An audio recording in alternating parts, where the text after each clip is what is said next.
potatoes, and welcome to another episode of On the Sofa with me, your girl, Lil Sonya. And I have the pleasure of having a fellow podcaster herself, Successful Toy, is on the sofa with us tonight. Hey, honey.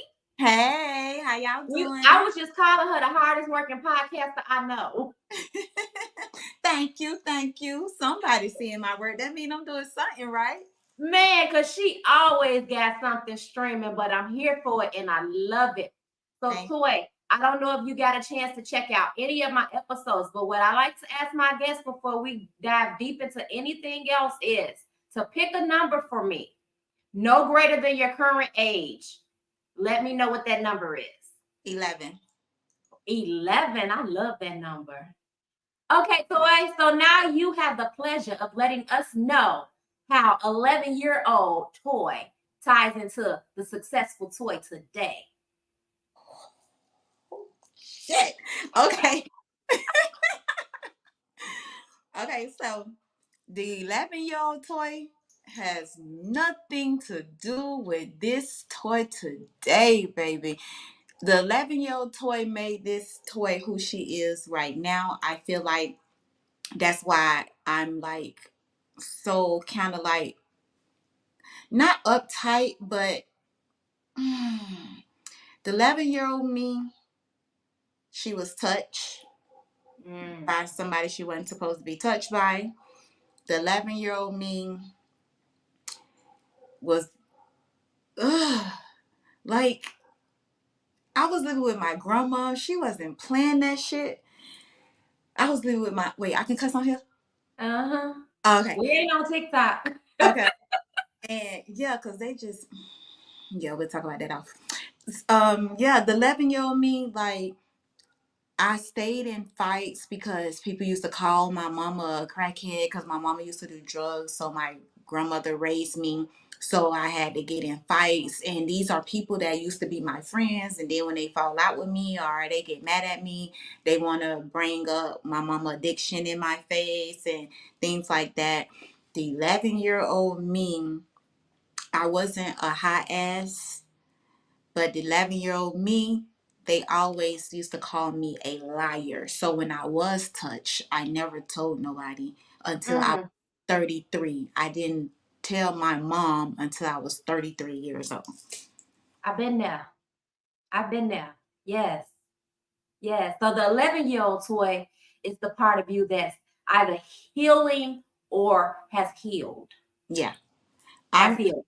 I feel like I haven't healed. I feel like I just started healing because I'm talking about it more, because I never had an outlet. So a lot of stuff I used to keep inside. Now I'm like, I've been the type that voice my opinion and very talkative and gonna speak my mind, not gonna bite my tongue. But when it came to things like that, I never spoke on it because it's But like, you amazingly built your own platform so mm-hmm, that you would be able to talk about it, speak yeah, about it, help someone else's story, and at the same time heal internally. mm-hmm. My Because first when we verbalize it, it helps. Because my first time actually talking about it is when I put it in my book. And when I put it in my book, when I wrote my book, it took me 6 months to write that book because it was like I never, you know how you looked at things, but you ain't make it a big deal. You just brush it off and kept going. That's how I used Mm-hmm. to live my life. I just used to brush it off and just keep it going. But when I started writing my book and reliving some of the things, I was like, damn. I went through that. That Yeah. happened to me. Like, what? Damn. I never even realized my mama sold me for drugs without selling me for drugs. Wow. Because it's like all my boyfriends had to do was give her some drugs and she was going to let me go with them. So it's like, damn, I ain't never even looked at it like that until I was writing my book. And how did that make you feel? Like, I can't even sit down and talk to my mama about it because my mama, she passed. So Okay. it's just like, again, swept it under the rug and just moved forward. Yeah. But you can talk to her. She hear you. She Yeah. hear you. Even Yeah. if you drowning it out, even if you sit in a quiet bathroom and just talk and yell it, just verbalize it the way you feel. Let her know how you feel. Yeah. That's gonna help. I'm gonna do that. That's It was gonna help a lot. You that was gotta get that out. yeah.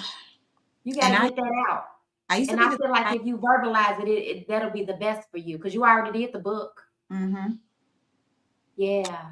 And I used to be the type that used to think therapy was for crazy people, because I don't know how you are, but I'm growing 46. okay, I'm 45. So Okay. growing up, no one never talked to us about Mm-mm. mental health. Mm-mm. So when we heard therapy, it was because the people was crazy and they was in the Yep. crazy house, so they got to see a therapy. Yep. So I never thought about seeing no therapy because I ain't crazy. What the hell I need to see a therapy for? Yeah. And look, in black folks' household, we ain't got no money to treat crazy. We put Yep, it in the room. yep. We put So crazy in the room and gone about our day. yep. So just last year, I took the time out to do therapy, and when I did therapy, that made me acknowledge some shit too. Like, what the fuck? I never heard I love you when I was growing up. Are you serious, Joy? So it made me realize it took me 33 years before I was able to tell my own kids that I love them. When they used to tell me, "Ma, I love you," I used to feel funny, like, oh, why the fuck they love me? Like, and then I'd be like, "I love you too." And didn't really even mean it. And it's like, that's why I didn't know how to show affection. That's why I didn't know how to love, because no one never showed me affection. No one never told me they loved me growing up. I never heard it. Oh, why you ain't tell me to have no tissue ready for this? I'm sorry. You This got your mind. episode. Oh my God. You Oh, know, people think they got it hard until you hear somebody else's story. yeah, You know what I'm saying? yeah. Until you hear somebody else's story. My God. So we going from 11. What was your where was your breaking point from that 11-year-old toy and all the bull that you went through? What was your breaking point for you? The crazy part, I never had a breaking point. Mm. Never had a So breaking you point. just been shoveling shit under the carpet and keeping it moving like most women do. Yep. Never had a breaking point. But at some point, Toy decided that I'm not gonna be defined by my circumstances. Mm-hmm. I'm gonna keep it pushing. I'm gonna push this stuff under the rug. It hurt like hell. I'm raggedy from the inside out, but I'm gonna put on this mask and I'm gonna keep it going. What was the motivation for that? I always just been like, don't beat yourself up. Just keep going. Like, just build a better life for yourself. And to me, myself, I feel like I took the path that I took because I didn't give a fuck about nothing. I didn't care how nobody felt. I didn't care how nobody think. No, none of that shit. I didn't care about nothing. Did the kids change anything for you? Nothing. Nope. You just gave birth. I was telling someone on their podcast the other day, I feel if I would have had a daughter, I probably would have. I have three boys, all adults. So I Okay. just feel like because they was boys, it was okay with the things I was doing. But if I would have had a daughter, I would have never did none of the things I was doing because I used to be a stripper. I would have never been a stripper because I would have wanted my daughter to see a different me and a better me, and I would have wanted her to be better than me. So the things I did and the routes I took, I wouldn't have did that. So where did successful Toy come from? What birth gave birth to successful Toy? Drake. Shout out to Drake.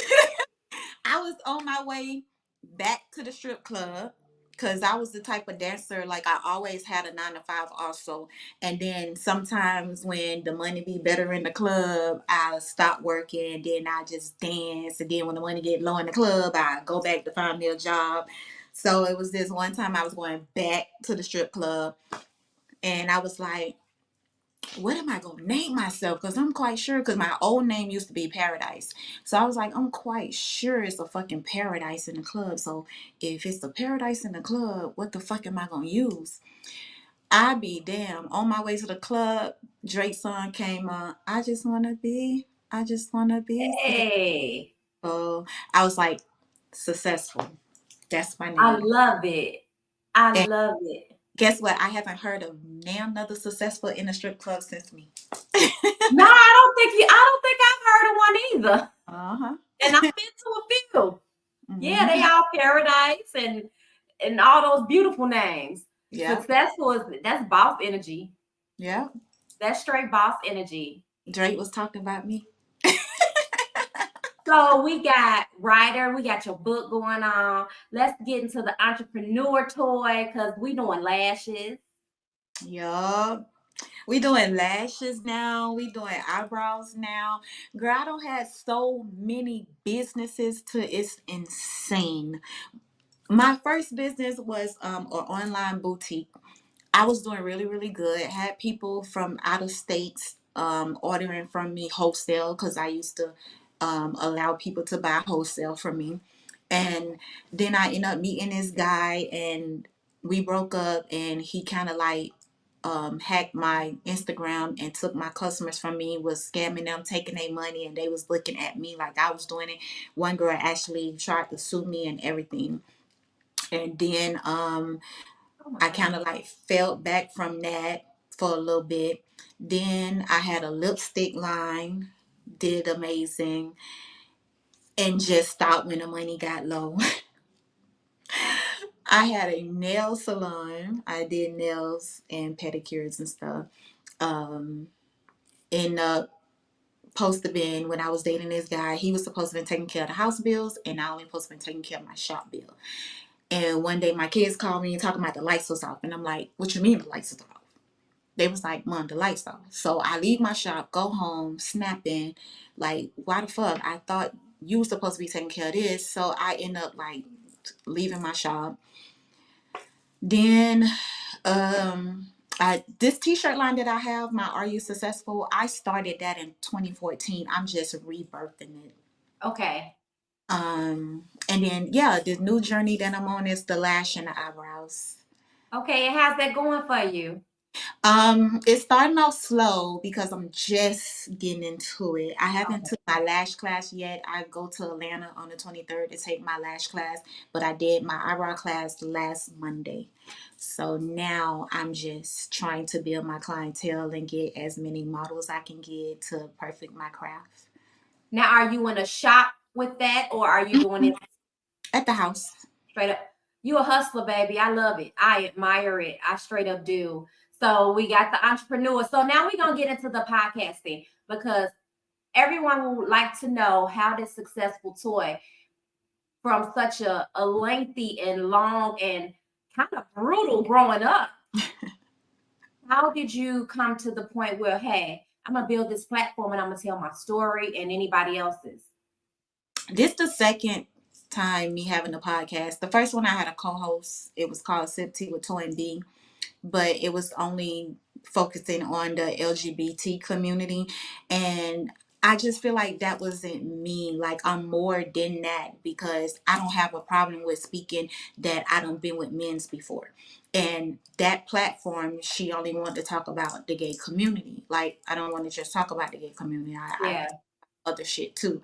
So it was just that I stepped out and was just like, I'm just gonna start doing a YouTube channel to where I'm just gonna be answering 21 questions from anybody who submits the questions, or I reach out to my friends and my families like, hey, I'm recording Saturday. If you have any questions you want me to speak on, like send them to me. So they used to send me the questions and stuff.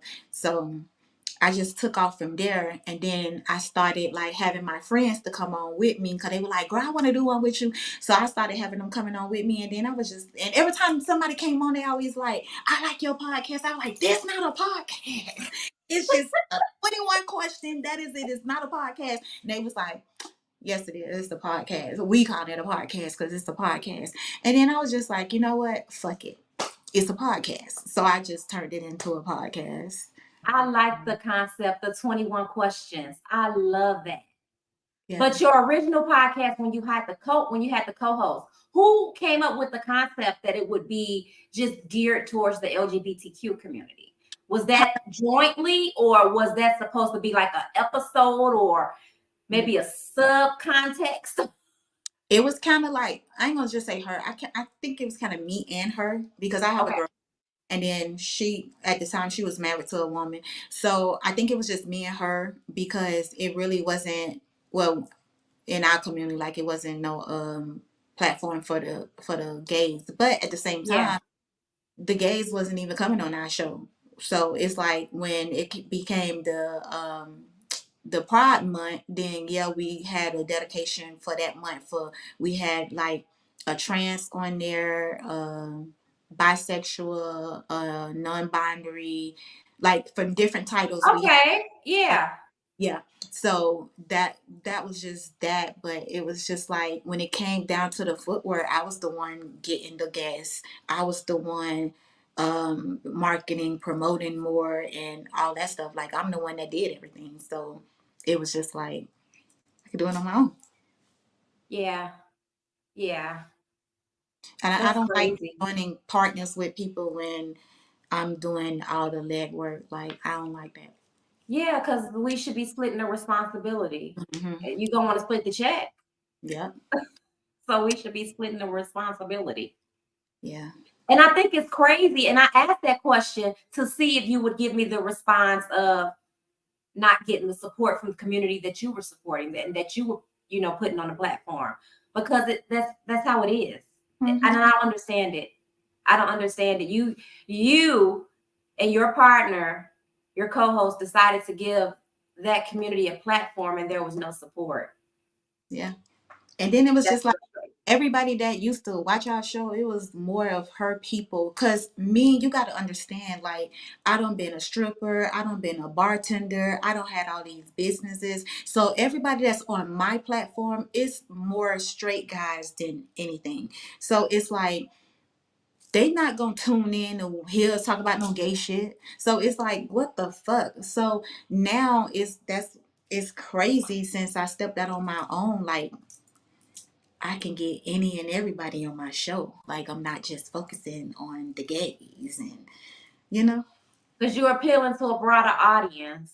Mm-hmm. Yeah. Ain't in no closed box. Yes. And you could be creative and you could be the artist that you are. You could bring your own shit to the table. That's what I love about it. Yeah. That's what I love about it. You're not confined to your artistry. You don't have anybody, a producer or a team telling you what to do and how to do it.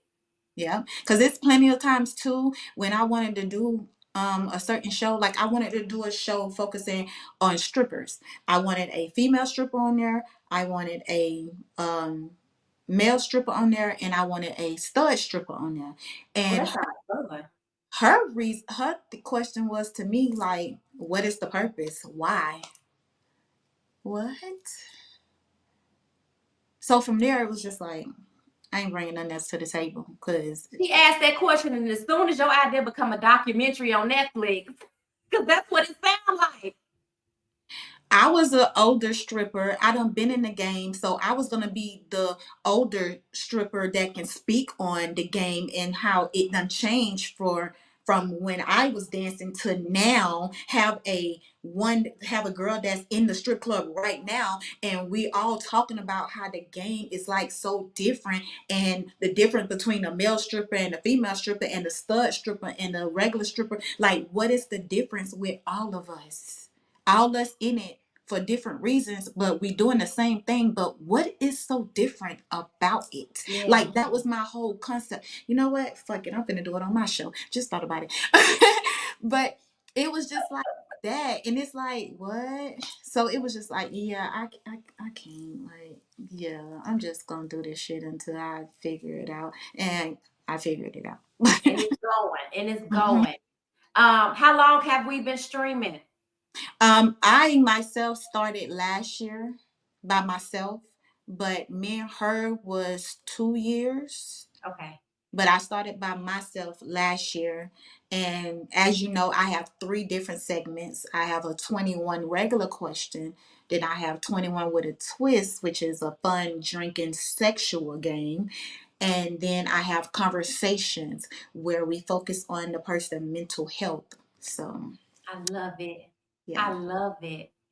So you're incorporating a little bit of everything into it. It's not Mhm. just focused on one thing. Right. That's the fun part about it. Yeah. So I So switch it up. what you got anything coming up? You working on any new projects? I have a free ebook that's out. It's called 10 Things People Don't Tell You When Running a Business. And you can get that on my Linktree, Successful Toy Podcast.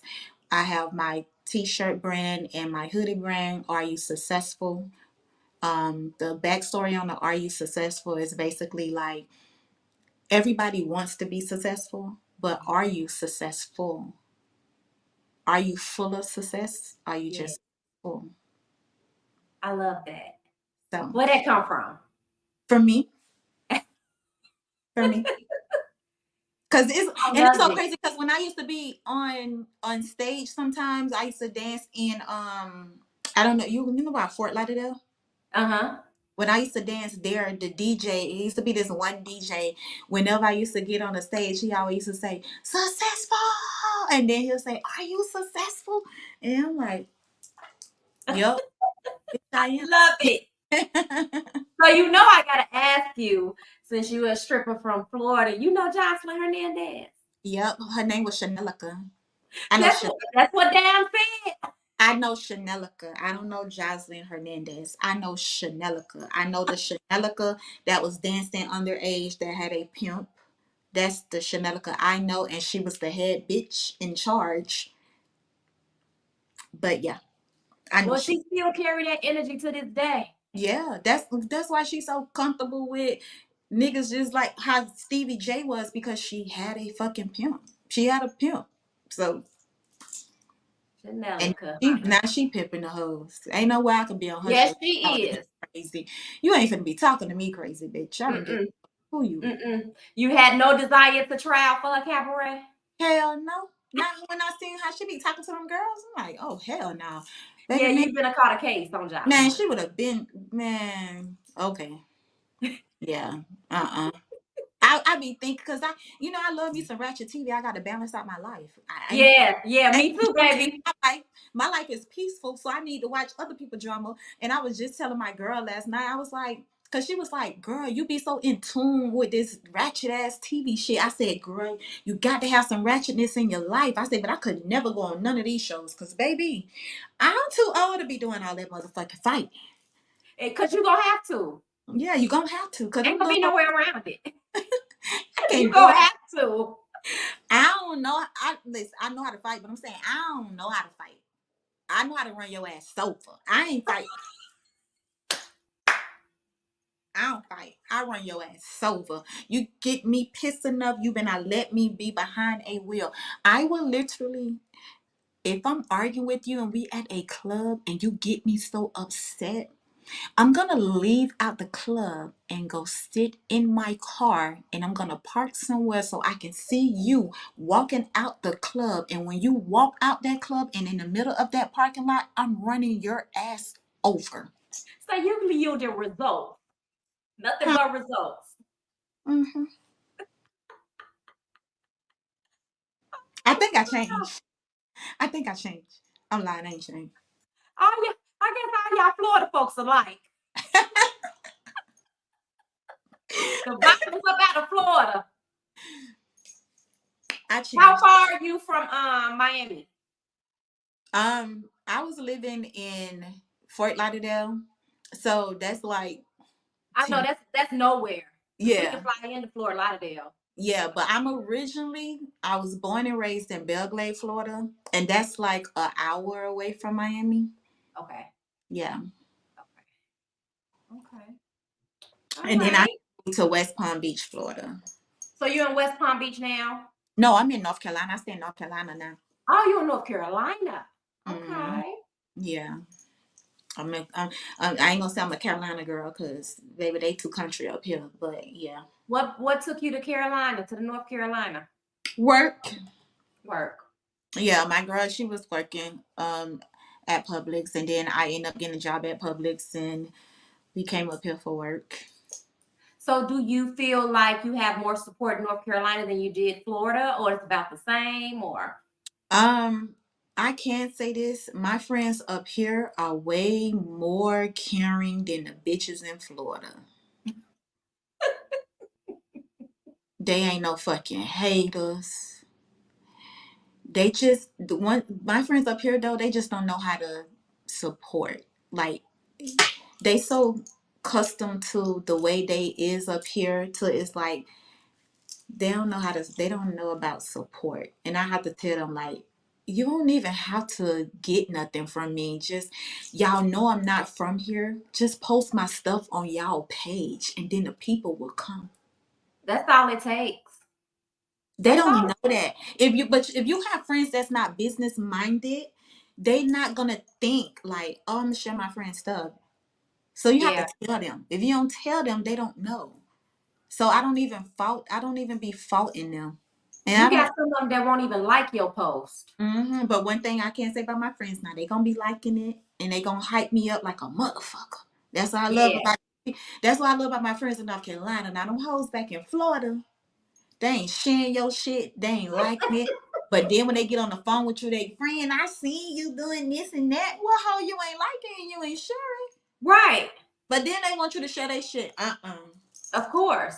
I used to share people's shit and then they don't share my shit. And it ain't even all about, oh, I'm only doing it because I want you to share my shit. Like, no, I see your shit. I'm sharing your shit if I fucks with you. But I don't be getting the same energy in return. It's okay because that's why they create these groups that we happen to find each other in and Yep. things of that nature because you do have your soul tribe out there. The people Yep. you think are your friends and family may not be your tribe. And and guess what? I say that in my 10 things people don't tell you when running a business. Okay. Yeah. Hmm. Yeah. So You got I to know. get out there and mix and mingle with your own people. All energies don't mix and match together. They don't go together. You got to find Hmm. your own energy. And that's why you can't go in business with everybody too, because your vision is not their fucking vision. Yep. Yep. And you just told a whole story about that when you had a co-host in the podcast. You Hmm. guys went into it with the same intention but different vision. Yep. And that ultimately created the division. How's she doing now? Is she going on with her solo podcast as well? Um, Recently I just seen her post something, so I guess she's starting her own thing. And it was she seen me post that I was looking for guests in the podcast group because she in the podcast group too. And she had reached out and saying like she'll be a guest, but my energy telling me no, so I'm not Well, going to do it. you know to follow your first mind. Hmm. You know to follow because some folks be got the spirit of just the peeping Tom spirit. You know what I'm saying? Want to see what you doing and how you doing it. Feel me? And I just feel like this is what the feeling that came over me though, that she's gonna come on my platform and try to belittle me and speak on the successful sip tea with Toy and B podcast, and she's gonna. Mm, So we had this podcast, and why did you stop working with me? And this, I ain't got time for that. That's not the energy. yeah, So I'm just not gonna allow her on my platform. I feel you. You gotta do what's you gotta guard your peace at all times, even on your platform. Hmm. So I feel you on that. All right, Toy, well, where can we find your book? You can find it on Amazon. It's called The Secret She Kept and the Lies She Told. And baby, I kept a lot of secret and told a lot of lies. Oh, I love that title. The secrets she kept and the lies she told. Who's the author? LaFonda Blackman. LaFonda Blackman. better known to us today as Successful Toy Guys. Go out there and get that book. Read that book. Can we download it on audio? Yes, it is on audio. I'm gonna check it out. And you gotta promise me one thing. After I check it out, you'll come back on my platform and talk about it. Of course. Yes, give me the exclusive to that. Because, girl, them stories is juicy and new. Oh, I can imagine. I mean, I'm sitting here and my spirit is relating to yours because hard lives, I can relate to having that hard life, you know? Mm-hmm. So that's why I grabbed my tissue like, ain't this a bitch? She ain't tell me. And I mean, like, girl, I was not ready. So we me. found your book, North Carolina. Go ahead and book her for the lashes and the eyebrows. Where can they book you? They can book me at it's all the link is in my bio because I just made the website the other day, so I don't know it by heart. But everything is in my link tree. So it's Linktree Successful Toy Podcast. Okay, Linktree Successful Toy Podcast. And by the time I edit and re-air this podcast, we'll have that information to you so we can fit it in here somewhere and you guys can get to it. So, we still dancing? No, I stopped dancing 2014. Okay. 2014. That was my last year dancing. Okay. All right. Yeah. So we just being an entrepreneur and talking our smack. Yeah, telling our story and healing. I'm trying to get rich. You getting it? You getting it? It's in your smile. I see it. Thank you. Well, let our people know where they can reach you at, Toy. Y'all can find me on Facebook. I have 2 pages, Toy Blackmon and LaFonda Blackmon. You can reach me on TikTok at Successful Toy and Instagram, Successful Toy Podcast. Make sure you guys follow Untouchable Lash and Brow Boutique also on Instagram, and I have a Facebook page also with my business, Untouchable Lash and Brow Boutique. And if you would like to be a guest on my podcast, you can email me at successfultoy@gmail.com on Successful Toy Podcast. And check out my podcast on YouTube. And I'm also now on WWRCK Radio starting March the 16th. You better go, girl. You better go, girl. Love to see women being successful in doing their thing, especially our women. Yeah. Yes. I'm going to get into your book this weekend, I promise you. And we're going to get you back on this sofa so we can get into that. I'm down, honey. I'm down. I'm ready to tell the people my story, honey. Because, baby, when I tell y'all read that book, y'all going to be like, girl, baby, them people used to be inboxing me saying, now, why you did that? Why you still with this person, friend? Why you... Baby. Life's lessons. Baby. Shit happened. You wouldn't be sitting right here today if it wasn't for those lessons. So, yep. We're going to take them with a badge of honor. Yep. I love my lessons. Yeah, you got to. You can't let them define you because you are not who you are here. You are the spirit here to have a human experience. Yeah. And you doing it, baby. And you wearing it with a smile, and I love it. So we gonna get up out of here and let you go because we both of us have had long days. You see my hair? It went from down. It's okay. We here, and I'm glad you came. Thank you for having me. I enjoyed myself. Ma'am, I gotta get on yours next. Yes, let me know when you're ready. Let me know. All right, I sure will, baby. Well, thank you so much for sitting on the sofa with Lil Sonya. It's been a pleasure for the audience that's viewing. I got shit to do. I gotta get up out of here. Bye, y'all. Bye.